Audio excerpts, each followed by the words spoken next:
My last name is Lee. LALINOA.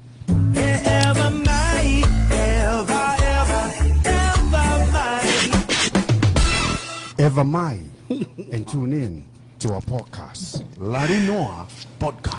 Welcome. It is now time for our LALINOA podcast for today, and we have a topic for today. This is a topic that's pretty much taking over all of our feeds, and I'm not talking about feed as in food. All of our feeds as in our social media feeds, and the topic for that's been taking over our feeds, Lipe, is the Miss Pacific Islands again. The Miss Pacific Islands again. May go topic yan ko lere no talanga kaya nga tabi tonga ni kako mama ni ko to. Au ki muri no sio ke nai news mai me fisi ko ki kawa fisi Miss Island Pacific. Ko na news ya ki na to luia ai me ko ko I he dai miniri pe. Ta be ko topic lai ta ia o I he mala e go ia o news kai be foki ki ha feitu be I mama ni he faiongo no tukwato ai me go ni na hoko he eta fili misi Pacific na hoko go ia I fanua go Solomon. And a lot of people has been messaging me and Lipe to have a comment on it. Like me and Lipe have some sort of comment that will have any sort of authority in our comments. But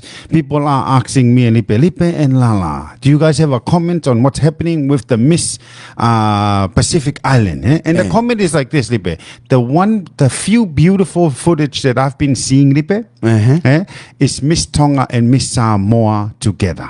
That's the beautiful footage that I've seen and messages and stuff that I've seen is Miss Tonga and Miss Samoa together and very close friends. Obviously, they didn't know each other before the pageant, but now they know each other and are keeping in contact, I think. But they were on the same flight together. I saw footage of them in the same flight together. I saw footage of them together. And that's what we should all be talking about. Ko me mo no bito lala lolo tonga ko ya lere fela waki be mo tukwa ki ko tu hota tonga ki ha moa lau me ko ha moa ke ka tonga ko u ke tunga ko tau lau ke misi be mo ha fo ngai tala no tu kui fo mo ngai tala no ko ni in the same time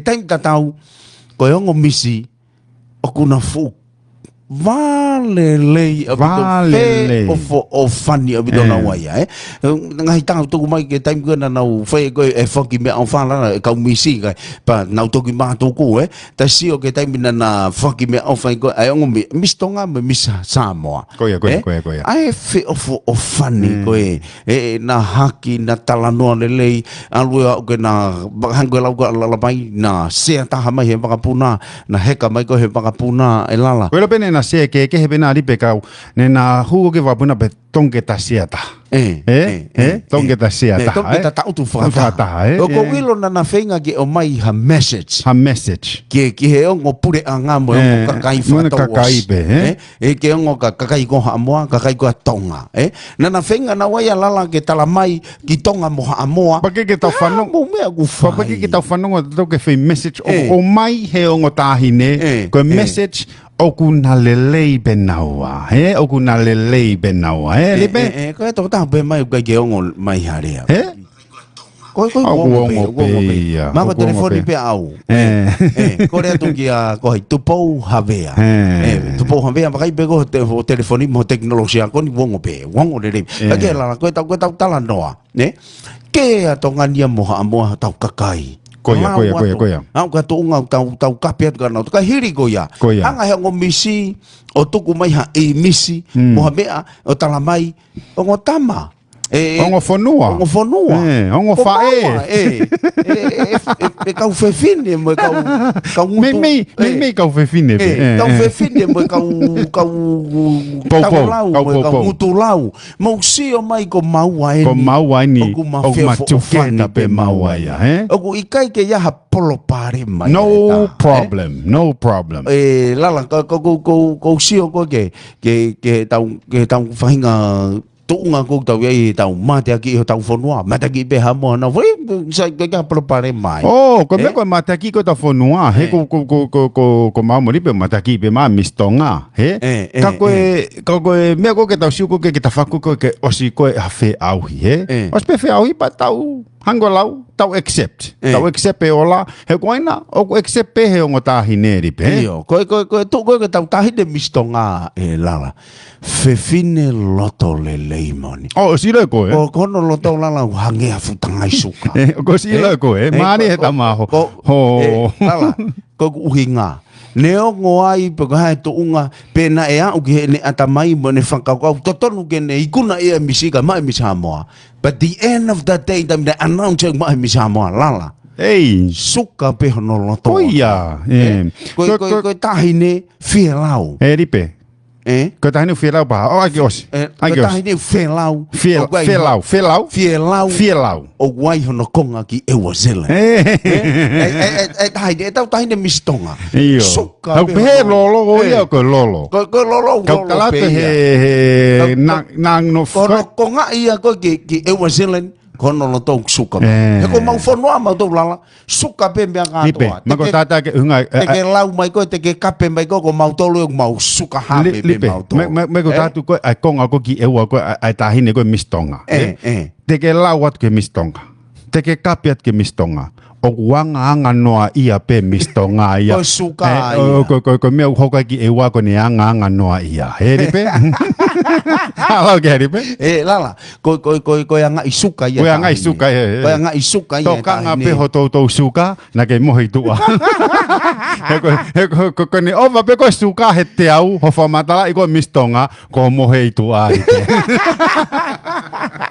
Ka ke lala. O tau tala noa ni lala.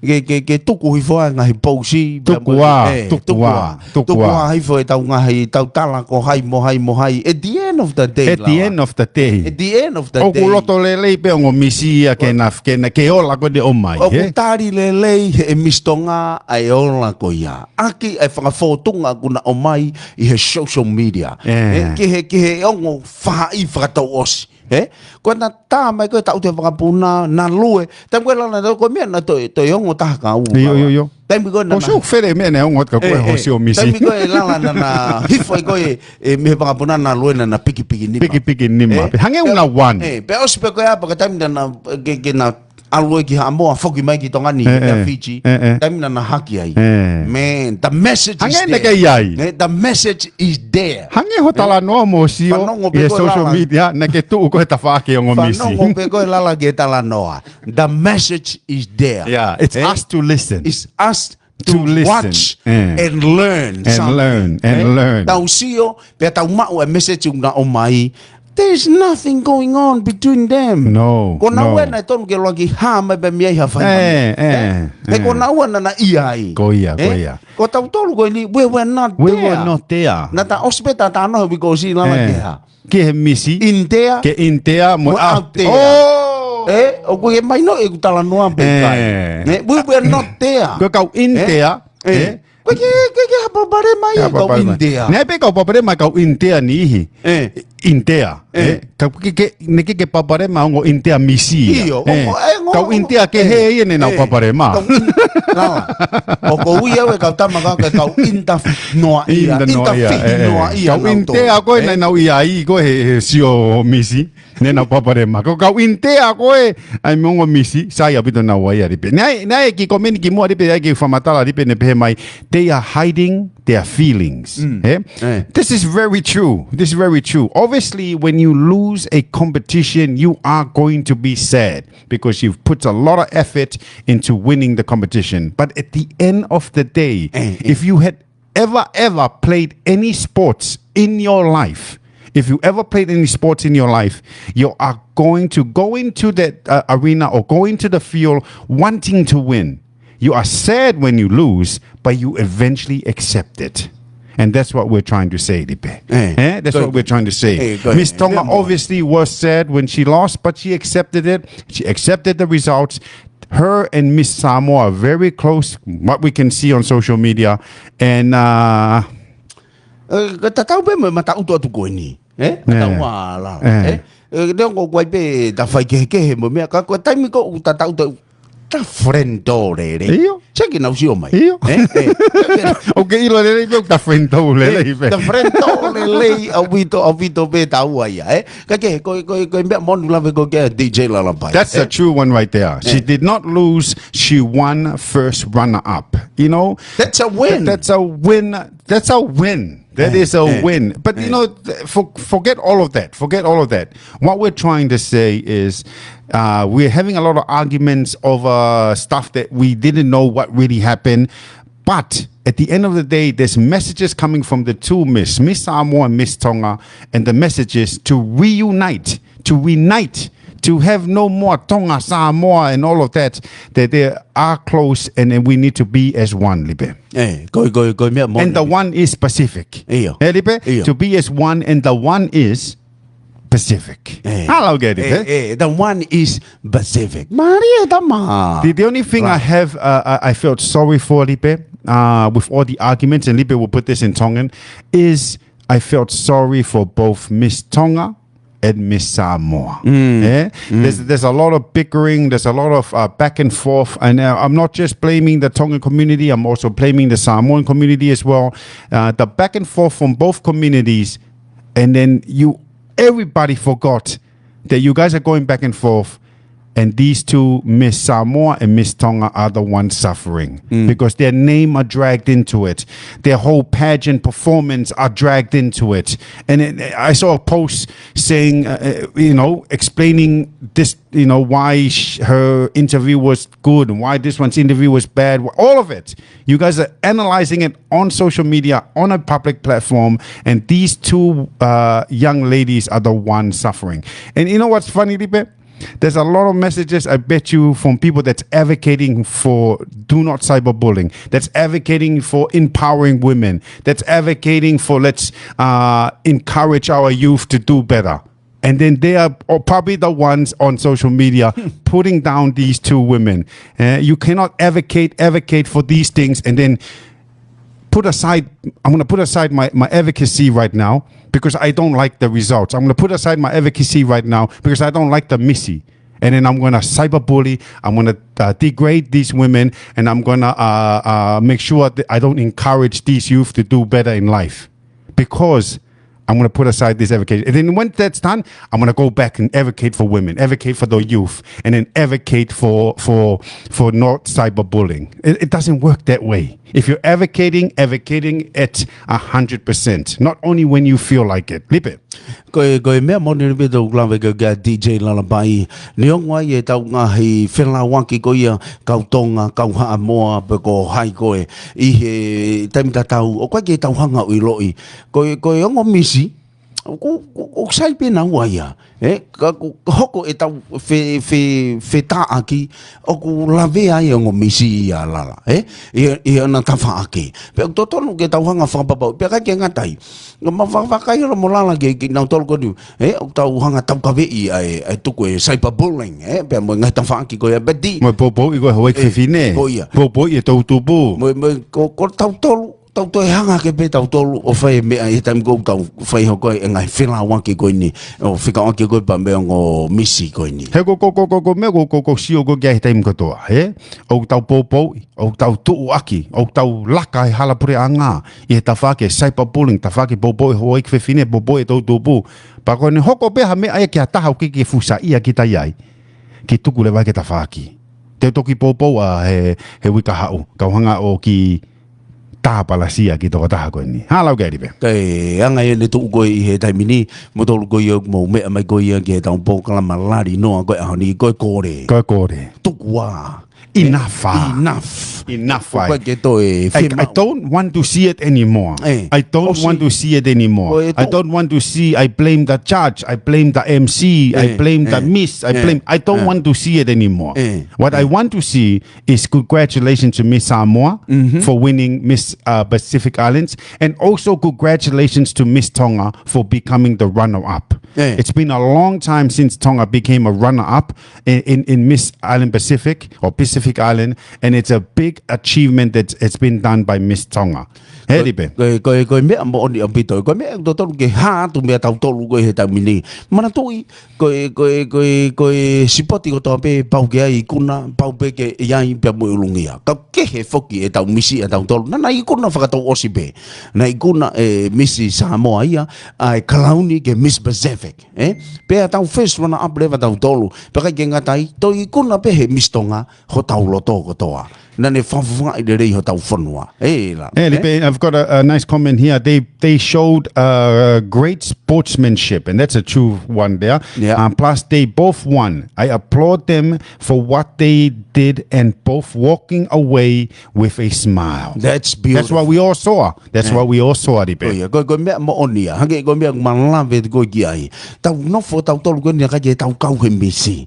Tau lawa tau tolu ya ko nei pe ka ha fainga misi e tuku mai pe te tau kau mai pe kai. Ka tau nofo tau tolu ko Kongo tama ko na base ya emisi. Na base ya emisi. Na uhinga ko tau sio, uhinga tau popo. Ko na ua. Ko tau masi o to hange ma hongo sistala. Ena fe of ena haki. Ena haki lu e whakataha. Na ngā u e whakataha. Na rea whakataha mai social media. Ane ke te sio ko mea ke he social media. Ane ke sio misi a tātou. Kai ke te sio ko mea ke he lala. Sio pe wia ka nawa. Sio pe ko ka tua tem, So we're gonna, like I said, this is a 2-part LALINOA. We like I said, we're gonna start off by our thoughts and our comments when it comes to the Miss Island Pacific drama, and I guarantee you next year there'll be more drama. Miss Helala drama, Miss Island Pacific drama. It seems like that's the drama all the time is the pageant, you know. Me and Lipe did a LALINOA yesterday last week, and we mentioned that if our daughters ever come up to us and say we want to join Miss Helala, we will say no, only because of the drama. Why put your girls through this drama? And I have a feeling, Lipe, if we don't stop it and we start supporting these girls properly, I have a feeling one day the Hey Lala committee will find it hard to find girls to put their hand up and say, yes, I want to join the pageant. Because they already know at the end of the pageant, when the results announce, that there will be drama. Lipe. Lala, give you comment in now. O sai mega tawa bogu ko. Ke wi loya bogu sai mega tawa ko hange go me sai au bidobe. I think everyone accept the results of the crown. So what should be done when injustice happens? Should we ignore? When it comes to that one, I'm going to say this, and I hope people will accept it, Lipe. Yeah? I want to say this. There's pros and cons when it comes to social media. When the footage I saw of the person putting up the camera and videoing the judges and all of that, we're taking that little footage out of context. You know, there hasn't really been a announcement coming out from anyone. We haven't heard from all the judges and any of that. But that's the con of social media. We'll take a footage that had a longer conversation, and we've taken a little bit of clip, and we've taken that as that's what happened. That's exactly what happened. But we didn't hear the whole conversation, and no one has come out with the whole conversation. But yet, we're already saying injustice. Yet we're already criticizing one of the judges, you know, and yet even now I hear this criticism towards Ma'ata, who the basis of all the social media is about. We need to hear everything. We need to see it before we say injustice. You know, there's always like corrupt, injustice. And then when you need to get down to the source of it before you start criticizing people, especially on a platform like social media. It's the reason why we always jump on and we always try to put a positive light on stuff. The show is always going to be about the two girls and how they have become closer to each other and proving to us that they are, you know, they've accepted the results. When it comes to words like injustice and it's corrupt and all of that, we do not know the full truth. And I don't think every single one of the judge have come on and explained what actually happened that night. Until that happens, and then we find out that there was injustice, then we can start saying injustice. And that's my only thoughts on that. Lipe. Mari ambito lalai tau whewai vai aki he pompogini pia koe mea mo oni fokia na hoko ki fo I video ko na video no ko I he mea na ka tau whanong tau lalai ko hai na mea na tala noa no ka tau ilo tau ha mea ilo bene fai ke tau ka tau tau po ke he mea ko ya po na tala noa bea na tolu ha mea ke he po ke he kai ko ni na fai ko ai po ke mane si mea kai ni anga na tolu na ke na tolu he kai bena kai sai na winu he ko kamata ia ne tuake whakamau e taha e mini tuake whakamau ko ne me tonga ni o vare pea pompongia e tuake whakamau ko me Solomone o te kai whakatangutu na tolu o aha whi statement e taha pehe ko mea ne hoko ne tono no whakamau pako mea ne hoko ne keke ilo whakamau ko result to tonu we don't know ko mea ko uhinga koe ke tonga ke oa tau tafuk pe corrupt ko foi me para malai taha ko ki foi video pa ai ko ki foi caption ko orunga ke ko whakamau ke ko whakamau na taton ke mau e tonga na vote fiha we don't know we're gonna go back to the in there and not there we weren't in there the judging booth and there was one little person that put their hand up me tu aluva ya na hango ni intea na autoria di pe fai na ke pa hule va ki foi ni mai me tu aluva o hu atu ke longa ke fema ke india ka ne ke fu hu tonu he matapa ne hu ia tu matapa o ai leva pa tau mau leva tau ki foi konga ko ia he ki foi tama ko ne hu ko me tafaki o tau intea ko to leva tau ai ka ne ke tau to ka to e feitala noa di pe ko mo ni fokia la te toki lava pe o atu ha o whamatala ko meni ka pau ko ke ilo mo oni ki he fo me ma o to tonu lea ko e pa ma o to tonu lea ko e pa toki combine ka to fo rea pa ke to leva petu na hala pa tu te febia ta ko na mo oni be ya ke ta no fo ke pe ta to si o pe me u go fanongo ta no fanongo fananga pa u go tele lo new ki whanonga tu pe ki konga si pa alu be tele no niu ia o tele lo niu be ia li pe iyo ko e anga ne tu pe ka ke ngata I fogilala na e puke taha ka whamau na pe ko ia na ne whahoko ko ia ka whahu I Solomone pe ke na tuange ka to ka me ko whamau ko ia na ke tau ka ko sio hifo lala e tu ka ke ngai niu si wai whamatala ke pe o ku ata pe ia bena e how pe ia ko ia hame na sai be ne ngau ka ke o ko tu ko ta binia ko tau whamatala tau tari mua ke press release mai Solomone ko sio pe ki komene taha o pe mai I don't think Maata would be lying I don't think Maata would be lying as well but again we don't know what the argument was about you know you can have your truth but if you do not know the full truth you know what I mean like I'm not saying Maata was lying, but also did they all talk together and they found out that this is what happened, or did they not? Because no one's really coming out and saying this. You know, the only way we can know the truth if we sit them all down, sit them all down, and then we put one interviewer in there. Maybe not me or Lipe, but somebody could. Somebody sit there and go, what actually happened? Then all the judges would say this and this and this, including Maata. And then when it comes out, we say, oh, that's what happened, injustice. Oh, I think it was always good. Until that day happens, we don't know the truth. We don't know the truth. Ko Solomone pe. Tau tuku mo ki Solomone ke na fai nga we ko la ko Solomone na ne hose po kalama. Tu ki Solomone ko whamau ko ne tau hi Solomone sooner or later from here release mai ai umbe ako ya pe ko tu ko ta mini tau no fo tau tolo wapi tamare ho but I think we're moving away from the LALINOA. The real LALINOA for today is about the two myths, you know, where we're arguing with each other.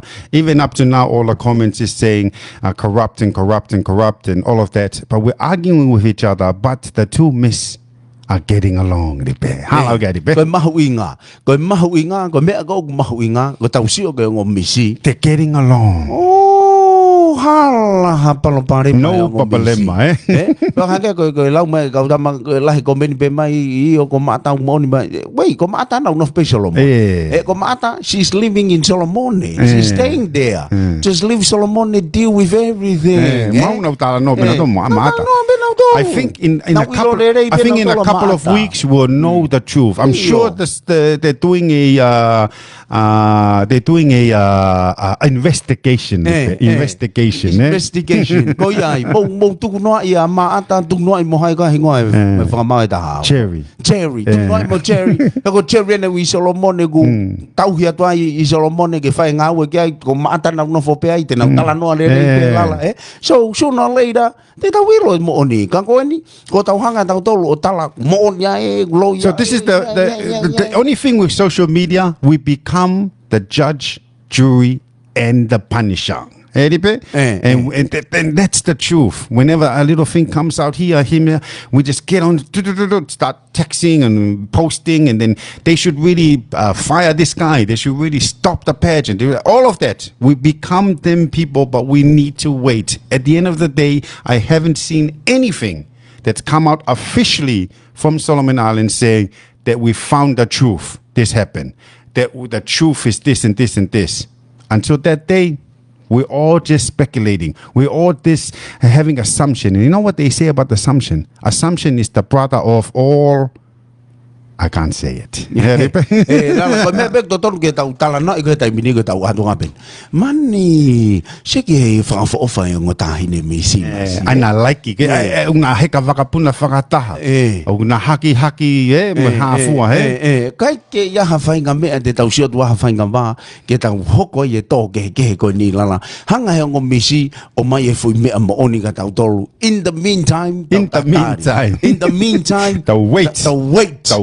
Tau tatari oreva o mai ko analyze oreva o mai ko mai oreva o fai o fui analyze o tu ko analyze o veve ai ho tau teringa tau to lala leave you analyze at the back foi kita sio live ko iro ko femen ko fama live ko kakai ko os iro fakapapau me fe Angelo ke yai fapo ko ilo ko as me ko fe live me fimo tua ko ilo fa papau ko mi ani na hoko na hama fa papau na fe ho ilo o kata ula lai e to tane live be mai ko mi ani na hoko po masi o mana masi na ko ya na yai pe mueni na ke ko to se na to ta na inte mo autea I time o tap o ke lava I lao fa ka fisiki ripe ne te hu ke wako te wako fisiki ko lao fa ka fisiki o impossible ke intea pe mo autea ko wanga ko sio ko live ko kakai ne na intea mo autea na tolo au na wa fa le fa tonga au na fa to wanga na tolo wa fa to wanga o wanga no ia anga ua o pui ko anga ua ko ai va ki foi lai vila o sio fa matala o se ko me to tono na ko mani o no pe fa ka ko ya wa ve me an lipe pe mai ko tuku live ka taki freedom of speech that's very true but there is a responsibility to your freedom to talk freedom to talk about the truth there's a responsibility to the freedom for you to talk and that responsibility is to look at the other people in the society and in your social media platform if you have that freedom to speak make sure the speaking is true. Because if you don't, then you're just pulling somebody and you're putting them into a light that they weren't supposed to be in that light anyway. So you have that money payer. In Tonga, we have a freedom to speak. But that freedom comes with responsibility. And that responsibility is the truth. And the truth hasn't come out. So we don't need to talk because the truth hasn't come out. Koia, ko freedom to speech ka ke tokanga pe he ko ke whakapapau ke talanoa he mea utotonu mea umaoni he lama pe ke mo ua ko he talanoa noa ia ho rea kia ka e kwa nge koia ko ke tautanoa ko ke freedom ke rea ka rea ke mooni rea ke mooni rea ke mooni mo totonu o ke tawataina ke rea pa ke tapalasia hataha pa ke lau i hataha pa ke loi ki whenga kumana ko mebe ko wha mau ko he tamu ai ko whangi mea pe heni o wai pe mau tautaina ma tau ka taki atu ko tautaina ngata pe he mooni na ke tafoki pe ko ia tautaina ke lau noa ia o tatau ia lala pe mo kau kona tautaina pe ke kona ka ue mo rea tautaina ta tautaina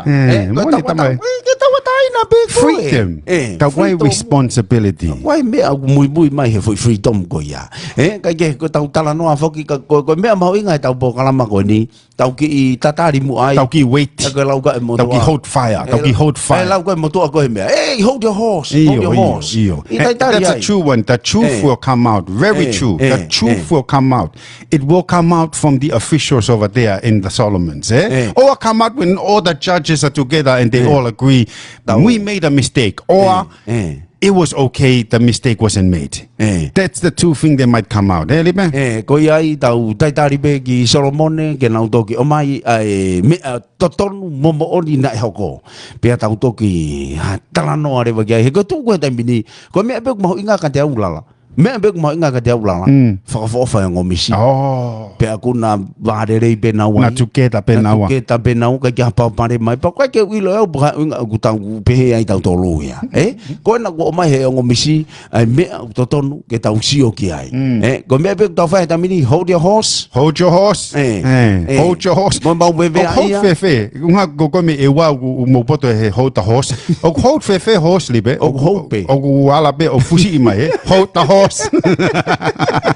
O kupuke pe tau taitari ai ke tok faha mai mo oni pe ke tok ki freedom tamale leva life no ia o life to ta ko mo oni pa ke tok pe mare bakau mani so ko mo oni ko stu mai mo oni ko me ko tala mai ko mo oni ta mini ko me ko live ko ta mini pe ko wo si ilo no ilo fe u mo oni me ko ni ko ke ka pau ko angelo ko ke intea mo autea pe mo ta imta ke ka pau ko angelo ko ke intea pe ke to autea pe ke tala mai ko me to tonu na ko bete mato ki falala ka ko tu ko ta mini me mo hinga ko hold the horse hold the horse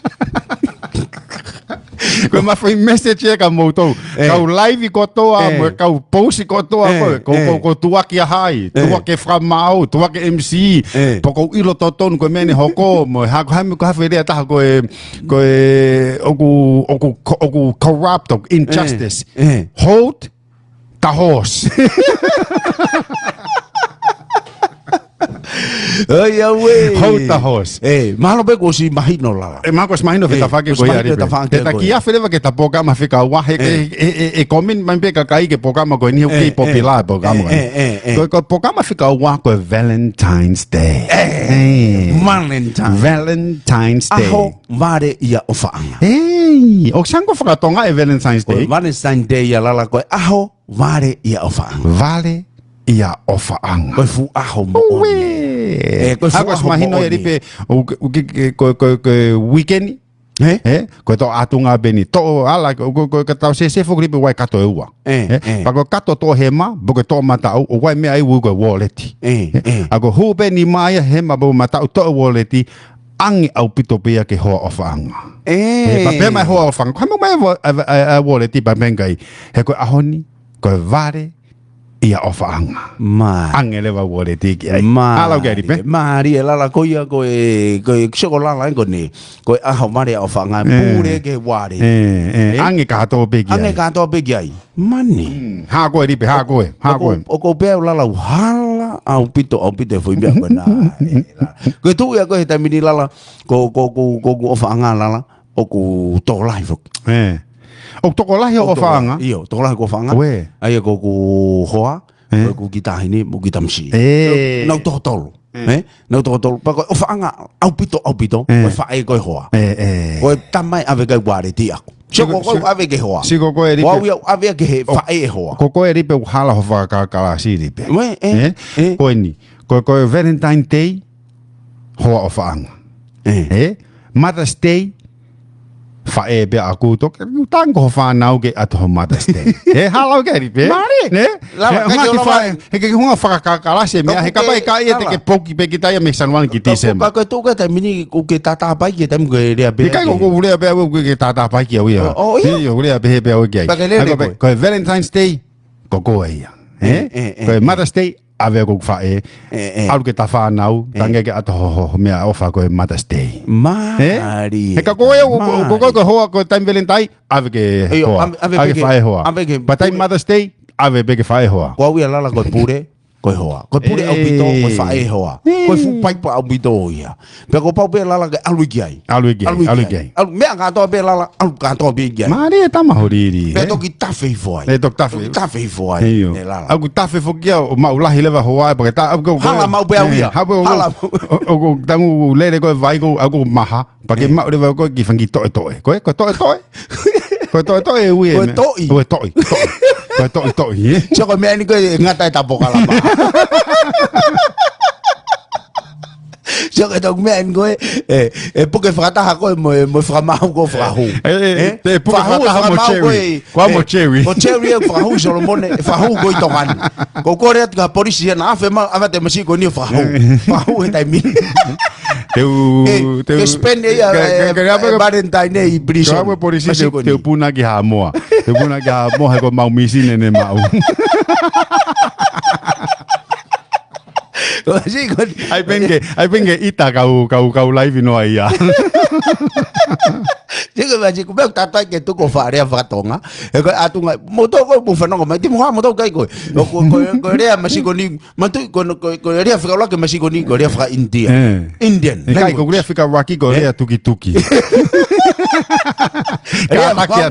rea fika balang rea fika tolu rea fika mo ko rea fika fare ko rea fika tonga ko me ko ko rea to pe ke excuse pe tangata ne fangi rea we pe fangi rea tangata ki hu no ai o ku ki ko re ta ko foi me mo ni ko re ta pe hu fanga pe e a vare a fa hu fanga pe a vare a fa a falaite ka hu fanga ko do pe a ko vare a fanga ke ko fa o se ta po kala ma hango lau ko ospe foi rea ko finiti e po kala ma ko finiti ta po kala ma la vai moto ko bombe mai ko a mare a fanga a ma inga ya pe to tonu ke to bi te tau ngai fai ke to bi to be mo tau ngai loto ita mo be kan to ko tai mini to te wa to tau loto ke a mare a fanga tu no ye tau misi a tau to lu ko o mai o ngo misi ya mistonga mo misa mo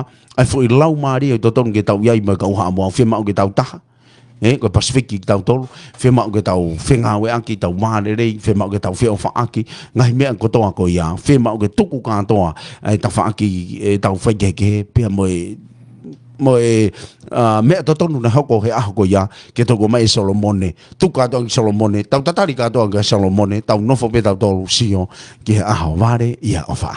And that's a true one. What Lipe just said, Valentine's Day is coming up on Friday. So let's take the spirits of Valentine, take the spirit of love, and remember that our brothers and sisters in Samoa are our Pacific brothers and sisters. There's a lot of back and forth when it comes to the Pacific Islands, but the truth isn't out. We're saying words like injustice. We're saying words like corrupt, like we know that it actually was the truth. Until that day, me and Lipe's message is to hold your horse. Hold your horse. And hold your horse. Hold the horse. Hold the horse. Hold the horse. Lava bigita hold the horse ke he.